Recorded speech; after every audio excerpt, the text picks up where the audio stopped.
ನಮಸ್ಕಾರ ಪ್ರಿಯ ರೈತ ಬಾಂಧವ, ನಾನು ಸಂತೋಷ್ ಗೌಡ, ವೆಲ್ಕಮ್ ಕಂಪ್ನಿ ಪ್ರತಿನಿಧಿ. ಇವತ್ತು ನಮ್ಮ ವೆಲ್ಕಮ್ ಪ್ರೈಸ್ನ ಕಾಲಿಫ್ಲವರ್ ಇಂಡಿಕಾ ಬೆಳೆ ಸೆತ್ತೋತ್ಸವ ಇವತ್ತು ನಮ್ಮ ಕೊಳ್ಳೇಗಾಲ ಗ್ರಾಮದಲ್ಲಿ ಇಟ್ಕೊಂಡಿದ್ದೀವಿ. ಹಾಗೆ ಇವತ್ತು ನಮ್ಮ ಕೊಳ್ಳೇಗಾಲ ಗ್ರಾಮದಲ್ಲಿ ನಮ್ಮ ಕಾಲಿಫ್ಲವರ್ ಇಂಡಿಕಾ ಬೆಳೆ ವೀಕ್ಷಣೆಗೆ ಪ್ರಗತಿಪರ ರೈತರು ಹಾಗೆ ನಮ್ಮ ವೆಂಕಟಪ್ಪ. ನಮಸ್ಕಾರ, ನಿಮ್ಮ ಹೆಸರು? ಸತೀಶ್ ಅಂತ ಲೊಕ್ನಳ್ಳಿಯಿಂದ. ಹೆಚ್ಚು ಕಮ್ಮಿ ಒಂದು 20 ವರ್ಷದಿಂದ ನಾವು ತರಕಾರಿ ಬಂದು ವೆಹಿಕಲ್ ಇಟ್ಕೊಂಡು ಕೊಯಂಬತ್ತೂರು ಮಾರ್ಕೆಟ್ಗೆ ಮಾರ್ಕೆಟಿಂಗ್ ಮಾಡ್ತಾ ಇದ್ದೀವಿ. ನಮಗೆ ಕಳೆದ 5 ವರ್ಷದಿಂದ ಇವರು ಸತತವಾಗಿ ಕಾಲಿಫ್ಲವರ್ ಕೊಡ್ತಾ ಇದ್ದಾರೆ. ಪ್ರತಿ ವರ್ಷ ಹೆಚ್ಚು ಕಮ್ಮಿ ಅಂದರೆ ಒಂದು 700ರಿಂದ 1000 ಮೂಟೆ ಕೊಡ್ತಾ ಇದ್ದಾರೆ. ಇವರು ಕೊಡ್ತಕ್ಕಂಥ ಪದಾರ್ಥ ಬಂದು ಪರಿಶುದ್ಧವಾಗಿರುತ್ತೆ. ಈಲ್ಡ್ ವೈಸ್ ಆಗಲಿ ಕ್ವಾಲಿಟಿ ವೈಸ್ ಆಗಲಿ ಉತ್ತಮವಾಗಿರುತ್ತೆ. ಇಡೀ ಮಾರ್ಕೆಟ್ಗೆ ಬಂದು ಬೇರೆ ಪದಾರ್ಥ ಕಂಪೇರ್ ಮಾಡಿದ್ರೆ ಇವ್ರ ಪದಾರ್ಥ ಉತ್ತಮ ಬೆಲೆಗೆ ಹೋಗುತ್ತೆ. ಇವತ್ತಿನ ಮಾರ್ಕೆಟಲ್ಲೂ 18 ರೂಪಾಯಿಂದ 20 ರೂಪಾಯಿಗೆ ಹೋದರೆ ಇವ್ರ ಪದಾರ್ಥ 22 ರೂಪಾಯಿಗೆ ಹೋಗಿದೆ. ಇವರು ಬೆಳೆ ಫಸ್ಲಾಗಲಿ ಇಲ್ಲ ಕಟಾವು ಮಾಡಿ ಅದನ್ನು ಮಾರ್ಕೆಟಿಂಗ್ ಮಾಡೋ ಪ್ರೊಸೀಜರ್ ಆಗಲಿ ಅತ್ಯುತ್ತಮವಾಗಿ ಮಾಡ್ತಾಯಿದ್ದಾರೆ.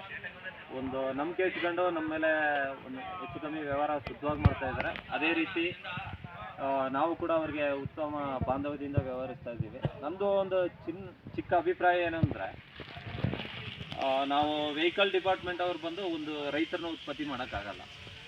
ಅದೇ ಒಂದು 4-5 ಜನ ರೈತರು ಸೇರಿ ಒಂದು ವೆಹಿಕಲ್ನ ಉತ್ಪತ್ತಿ ಮಾಡ್ಬೋದು. ಅದರಿಂದ ಇದರಲ್ಲಿ ನಾನು ಮಾಲೀಕ ಅಲ್ಲ, ಬೆಳೀತಕ್ಕಂಥ ರೈತರೇ ನಮಗೆ ಮಾಲೀಕರು ಅಂತ ನಾನು ಹೇಳ್ತಾ ಅವರಿಗೆ ಶುಭವನ್ನು ಹಾರೈಸ್ತಾ ಒಳ್ಳೇದಾಗಲಿ ಅಂತ ಕೇಳ್ತೀನಿ. ಹಾಗೆ ನಮ್ಮ ಕಾಲಿಫ್ಲವರ್ ಇಂಡಿಕಾ ಬೆಳೆ ವೀಕ್ಷಣೆಗೆ ನಮ್ಮ ಅಣ್ಣಾಜಿಯವರು ಬಂದಿದ್ದಾರೆ. ನಮಸ್ಕಾರ ಅಣ್ಣ, ನಿಮ್ಮ ಹೆಸರು ಅಣ್ಣ? ನಮ್ಮ ಹೆಸರು ಕುಮಾರ ಅಣ್ಣ, ಇವತ್ತು ನೀವು ನಮ್ಮ ಕಾಲಿಫ್ಲವರ್ ಇಂಡಿಕಾ ಬೆಳೆ ಕೈ ಹಿಡ್ಕೊಂಡಿದ್ದೀರಣ್ಣ. ನಿಮ್ಮ ಅಭಿಪ್ರಾಯ ಏನು ಹೆಚ್ಚಿಸ್ತೀರಣ್ಣ? ಚೆನ್ನಾಗಿ ಬೆಳೆದಾನ, ತುಂಬ ಚೆನ್ನಾಗಿ ಬೆಳೆದಿದ್ದಾಣ. ತುಂಬ ಚೆನ್ನಾಗಿ ಬೆಳೆದಾನ, ಯಾವ ರೋಗ ಇಲ್ಲಣ್ಣ, ತೂಕ ಬಂದದಾನ, ಚೆನ್ನಾಗಿ ಬೆಳೆದ. ಒಟ್ಟು ಈಗ ನೀವು 20 ವರ್ಷದಿಂದ ತರಕಾರಿ ಬಿಸ್ನೆಸ್ಸಲ್ಲಿ ಇದ್ದೀರಾ ಸರ್. ಈಗ ಹೂಕೋಸು ನೀವು ನೋಡಿದ್ದೀರಾ? ಹೌದು ಸರ್. ನೀವು ನೋಡ್ತಿದ್ದೀರಲ್ಲ, ಈ ಥರ ನೀವು ಬೇರೆ ಕಡೆ ಎಲ್ಲ ನೋಡಿದ್ದೀರಾ? ಇಲ್ಲ ಸರ್, ಲಾಸ್ಟ್ ಒಂದು 2-3 ವರ್ಷದಿಂದ ಡಬಲ್ ಅಂತ ಒಂದು ಆಗ್ತಾ ಇದ್ರು. ಇಂಟ್ರೊಡ್ಯೂಸ್ ಮಾಡಿದ್ಮೇಲೆ ಇವಾಗ ಸ್ವಲ್ಪ ಅಪ್ಗ್ರೇಡ್ ಆಯ್ತಾ ಇದೆ. ಒಟ್ಟು ಹೌದು, ಬೇರೆ ಕಂಪ್ನಿ ಕಂಪೇರ್ ಮಾಡಿದ್ರೆ ಸ್ವಲ್ಪ ಇಳುವರಿನೂ ಜಾಸ್ತಿ ಬರ್ತಾ ಇದೆ.